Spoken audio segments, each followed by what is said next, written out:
This week's Torah portion, Bereshit. In truth, I think this Torah portion should be called not Bereshit, but the Parsha of Nechama. And Nechama is a tricky word in Hebrew because it means, as the Rashar Hirsch explains, not only Necham means condolences, but it also means, meaning to comfort, but it also means regret. And I'll explain, and I think there are three lessons that we can learn here in the Torah portion of Genesis.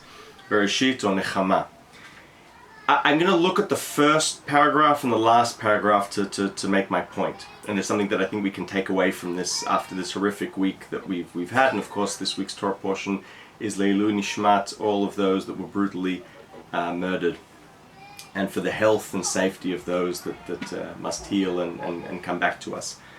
If you read the first paragraph, the first lesson I think that God is trying to teach us is a lesson in humility. It is to be humble, and Rabbi Yaakov Ichtzera talks about this in his commentary on this first bit, that if you read, we're told at the beginning that in the beginning God or not in the beginning, but by means of wisdom God creates heaven and earth. Okay. But then we're told earth was tohu vavohu, it's in a state of chaos, fine. But then we're told that there was darkness upon the abyss, and that the sort of Spirit of God is hovering above water. Hence, we are told that God creates heaven and earth, and yet we now discover that darkness, the abyss, and water were there beforehand. So what's going on here? And then we're told, up until this point, God has created things, or things have already been in existence. And then God says, and God speaks light into existence because he says, let there be light. And light then is the first thing that gets an attribution or a characteristic, and God says it is good. Perhaps implying that what is thus far has not been so good. And then it continues with light and darkness and day and night, and it's this whole mess, it's this whole balagan, and I think that this first verse, this first paragraph is meant to teach us, you're not going to understand anything. Just from the outset, this is a great book that tells us from the beginning, don't even try and understand everything. That's the first lesson. Be humble. There's a lot that we don't know. The second lesson is with the last word of the paragraph, and that is echad.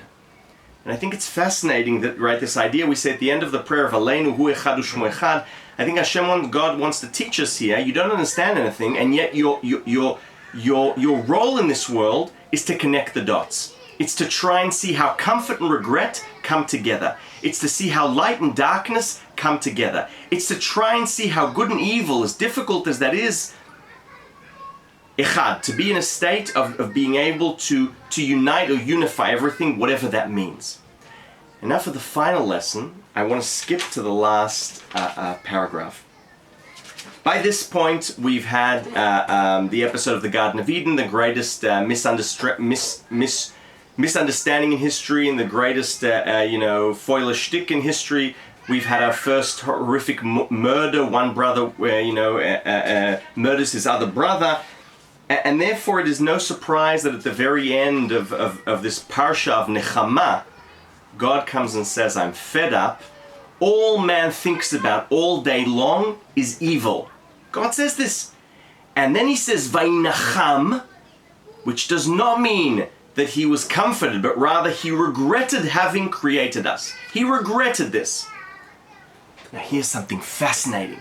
Just as he regrets this and he's about to abolish everything, then appears a person called Noach. And God likes Noach. And what's fascinating is that at some point in the middle of the Torah portion we discover that when Noach is born, why is he called Noach? Because hu menachem other people. Because he, and this is the other meaning if God was regretted creation, it is through Noach who gives us the other meaning of Nacham. Noach was born as a person with the potential to comfort others.